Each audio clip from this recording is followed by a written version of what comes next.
श्रीराम राम राम श्रीरामचन्द्र जय। श्रीराम राम राम श्रीरामभद्र जय। श्रीराम राम सीताभिराम राम।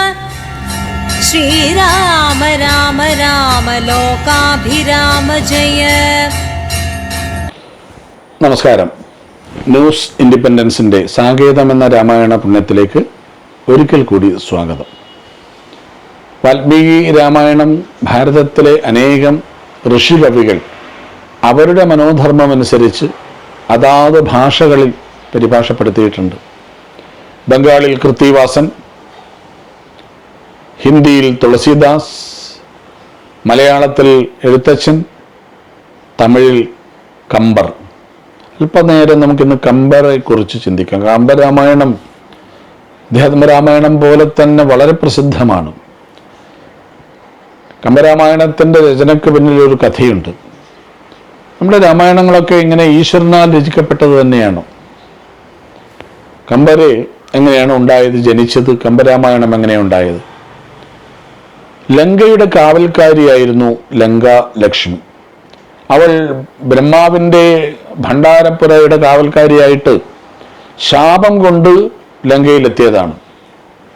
ശാപമോക്ഷം ബ്രഹ്മാവ് കൊടുത്തത് ഒരു വാനരൻ വന്ന് നിന്റെ മുഖത്തടിച്ചാൽ നിനക്ക് ശാപമോക്ഷം കിട്ടും. അങ്ങനെ ലങ്കാലക്ഷ്മി ലങ്കയ്ക്ക് കാവൽ നിൽക്കുന്ന സമയമാണ് സീതാന്വേഷണത്തിന് ഹനുമാൻ ലങ്കയിലെത്തുന്നത്. ലങ്കാലക്ഷ്മിയുടെ അനുവാദം ഇല്ലാതെ ഒരാൾക്ക് ലങ്കയിൽ കിടക്കാൻ കഴിയില്ല. ഹനുമാരെ തടഞ്ഞു വെച്ചു. അതൊരു സ്ത്രീയാണ്. വെറുതെ ഒരു ആക്രമണം വേണ്ടെന്ന് കരുതി ഇടത് കൈ കൊണ്ട് ആഞ്ഞൊരടി കൊടുത്തു ലങ്കാലക്ഷ്മിയുടെ മുഖത്ത് തന്നെ. ചോര തൊപ്പി ബോധം കെട്ട് വീണുപോയി. ഇടത് കൈ കൊണ്ട് ചെറുങ്ങനെ ഒന്ന് സ്പർശിച്ചതേ ഉള്ളൂ. പക്ഷെ ഹനുമാരുടെ അടിയല്ലേ. ബോധം വന്ന് അവര് മനസ്സിലായി ശാപമോക്ഷത്തിനൊരു വാനരന്റെ താടനം എന്ന്. ലങ്കയിലേക്കുള്ള വഴി പറഞ്ഞു കൊടുത്ത് അവൾ കൈലാസത്തിലെത്തി. കാളിയുടെ അവതാരമാണ് ലങ്കാലക്ഷ്മി എന്നാണ് തമിഴരുടെ വിശ്വാസം. ശിവനോട് ഭഗവാൻ ശിവന്റെ അടുത്തെത്തിയ ഈ ലങ്കാലക്ഷ്മി ആയിരുന്ന ദേവി പറഞ്ഞു, ഭഗവാനെ, ഇത്രയും കാലം ഞാൻ അവിടെ നിന്നു രാമൻ വരുമെന്നും രാവണനുമായിട്ട് യുദ്ധമുണ്ടാകുന്നൊക്കെ അറിഞ്ഞ് എല്ലാവരും പറഞ്ഞു കേട്ടിട്ടുണ്ട്. പക്ഷെ എനിക്കിപ്പോൾ ആ യുദ്ധം കാണാൻ കഴിഞ്ഞിട്ടില്ല. രാമരാവണ യുദ്ധം കാണാൻ കഴിയാത്ത സങ്കടം പരിഹരിക്കണം. അങ്ങനെ പരമേശ്വരൻ പറഞ്ഞു, നീ ഒരു കാര്യം ചെയ്യൂ. ചോള രാജ്യത്ത്, ദ്രാവിഡ രാജ്യത്ത് പോയിട്ട് അവിടെ ജനിച്ചുള്ളൂ. ഞാൻ അവിടെ കമ്പരായിട്ട് ജനിക്കും. നിനക്ക് രാമരാവണ യുദ്ധം കാണാനുള്ള അവസരം ഉണ്ടാവും എന്ന് പറഞ്ഞു. അങ്ങനെ ശിവൻ അവിടെ ദ്രാവിഡ തമിഴ്നാട്ടിൽ സ്വയംഭൂലിംഗത്തിൻ്റെ ക്ഷേത്രത്തിനടുത്ത് ഈ കാളി ലങ്കാലക്ഷ്മിയും ഒരു വലിയ പണ്ഡിതന്റെ മകനായിട്ട്, വളർത്തുപുത്രനാണ്. കാരണം അവിഹിതത്തിലുണ്ടായൊരു കുട്ടി എന്ന ആളുകൾ അപഹസിച്ചത് കൊണ്ട് ഈ ചിങ്കാരവല്ലി എന്ന സ്ത്രീയിലുണ്ടായ കുട്ടിയെ, അത് ശിവാവതാരാണ്, ക്ഷേത്രത്തിന്റെ കൊടിമരച്ചോട്ടിൽ ഉപേക്ഷിച്ച് അവർ പോയി. തമിഴിൽ കൊടിമരത്തിന് കമ്പ് എന്ന് പറയും.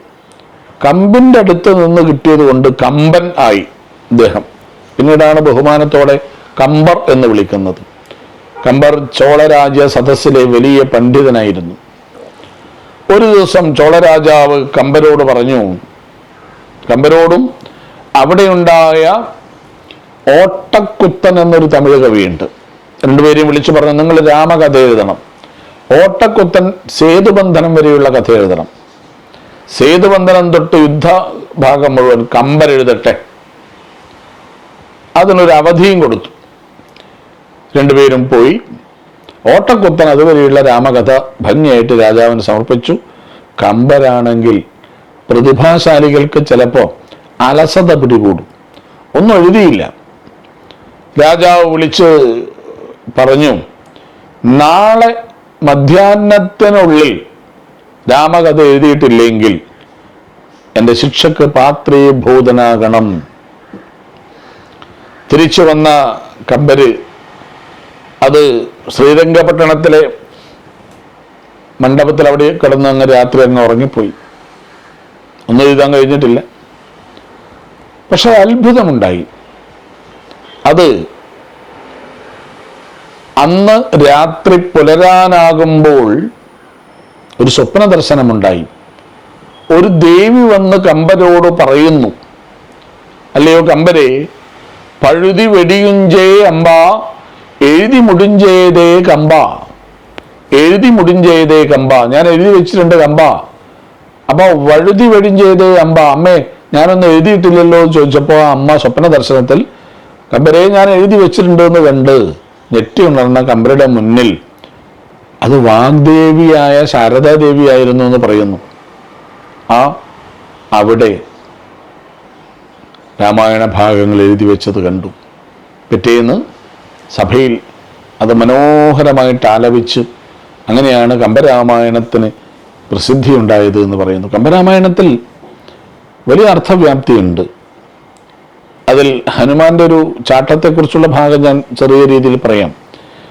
ഐന്തിലേ ഒன்று പെറ്റാൻ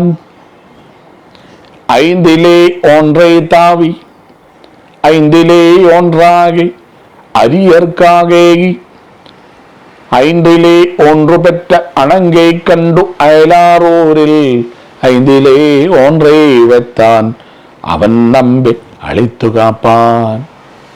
തമിഴ് അറിയുന്നവർക്ക് മനസ്സിലാകും. മലയാളത്തിലത് ഐന്തിലേ ഒன்று പെറ്റാൽ, ഐന്ത് എന്ന് പറഞ്ഞാൽ 5, ഒன்று 1, പെറ്റാൻ പ്രസവിച്ചാൻ, 5-ൽ 1 പ്രസവിച്ചു. ഈ 5 അതാ ഇതിന്റെ തത്വം നോക്കണം. ആധ്യാത്മികമായ കുറച്ച് ജ്ഞാനമുള്ളവർക്ക് വളരെ രസികത്വം നിറഞ്ഞതാണ് കമ്പരുടെ കവിത. ഐന്തിലേ ഒன்று പെറ്റാൻ, പഞ്ചഭൂതങ്ങളിൽ ഒന്നിനെ, പഞ്ചഭൂതങ്ങളിൽ ഒന്നാണ് വായു, വായുവിന്റെ പുത്രൻ. അപ്പോൾ അവിടെ ഹനുമാൻ. 5-ലെ ഒன்றേ താവി, താവി എന്ന് പറഞ്ഞാൽ ചാടി. 5-ൽ 1 ജലം, 5-ൽ 1 പ്രസവിച്ചു വായു, 5-ൽ 1 ചാടി ജലം, സമുദ്രം ലംഘിച്ചു. 5-ലെ ഒன்றாകെ ആര്യർക്കോകയേകി, 5-ൽ 1 ആകാശം, ആകാശമാർഗത്തിലൂടെ 5-ൽ 1 കൊളുത്തിയേൻ, 5-ൽ 1 കൊളുത്തി അഗ്നി. അപ്പൊ പഞ്ചഭൂതങ്ങളെ ഘടിപ്പിച്ചുകൊണ്ട് ഇത്രയും സുന്ദരമായിട്ട് രാമായണമോ മറ്റു കാവ്യങ്ങളോ ആരും രചിച്ചിട്ടില്ല. 5-ൽ 1 പുത്രൻ, 5-ൽ 1 ചാടി, 5-ൽ 1 പുത്രിയെ കാണാൻ. അതുകൂടി അവിടെ വന്നു. 5-ൽ 1 പുത്രി ആരാ? ഭൂമിയുടെ പുത്രി സീത. 5-ൽ 1 പുത്രനായ വായുപുത്രനായ ഹനുമാൻ 5-ൽ 1 ചാടി, 5-ൽ 1 ജലം സാഗരം മറികടന്ന് 5-ൽ 1 പുത്രിയെ കാണാൻ, ഭൂമിയുടെ മകളായ സീതയെ കാണാൻ അന്യദേശത്ത് പോയി. 5-ൽ 1 ഉയർന്ന നഗരത്തിൽ, ലങ്കാനഗരം, 5-ൽ 1 ആകാശം മുട്ടെ ഉയർന്ന നഗരത്തിൽ 5-ൽ 1 കൊളുത്തി അവൻ നമ്മെ രക്ഷിച്ചു. 5-ൽ 1 കൊളുത്തുക പറഞ്ഞാൽ അത് അഗ്നി കൊളുത്തിക്കൊണ്ട്. പഞ്ചഭൂതങ്ങളും ആ മഹാശക്തിക്ക് മുന്നിൽ നിസ്സാരമാണ് എന്ന് കവി കമ്പരെഴുതിയത് എത്ര അർത്ഥവത്താണ്. മറ്റൊരു അത്ഭുതം, ശിവൻ മകളായ കാളിയോട് പറഞ്ഞല്ലോ, നിനക്ക് ഞാൻ യുദ്ധം കാണിച്ചു തരുമെന്ന്. നിനക്ക് യുദ്ധം വായിച്ചതിനേക്കാൾ കണ്ടനുഭവം ഉണ്ടാകുമെന്നാണ് പറഞ്ഞത്. അങ്ങനെയാണ് കമ്പരാമായണത്തെ അടിസ്ഥാനമാക്കി പാവക്കൂത്തുണ്ടായത്. ഇന്ന് കാണുന്ന വലിയൊരു കലാരൂപമാണല്ലോ പാവക്കൂത്ത്. ഈ പാവക്കൂത്ത് കമ്പരാമായണത്തിൽ നിന്നുണ്ടായതാണ്. രസകരമായിട്ട് രാമരാവണ യുദ്ധം ഇത്രയും കലാപരമായിട്ട് അവതരിപ്പിച്ച മറ്റൊരു കാവ്യരൂപവുമില്ല. അങ്ങനെ ആ കഥയിൽ ലങ്കാലക്ഷ്മിക്ക് രാമരാവണ യുദ്ധം കാണാൻ കഴിഞ്ഞു. അത് കമ്പരാമായണത്തിലൂടെ കഴിഞ്ഞു. അങ്ങനെ രാമായണം അനേകം കൈവഴികളായിട്ട് മഹാസമുദ്രത്തിലേക്ക്, ഏക ലക്ഷ്യത്തിലേക്ക് നമ്മെ കൊണ്ടുപോകുന്നു.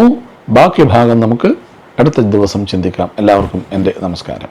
ശ്രീരാമ രാമ രാമ श्रीरामचन्द्र जय श्रीराम राम राम श्रीरामभद्र जय श्रीराम राम सीताभिराम राम श्रीराम राम राम लोकाभिराम जय।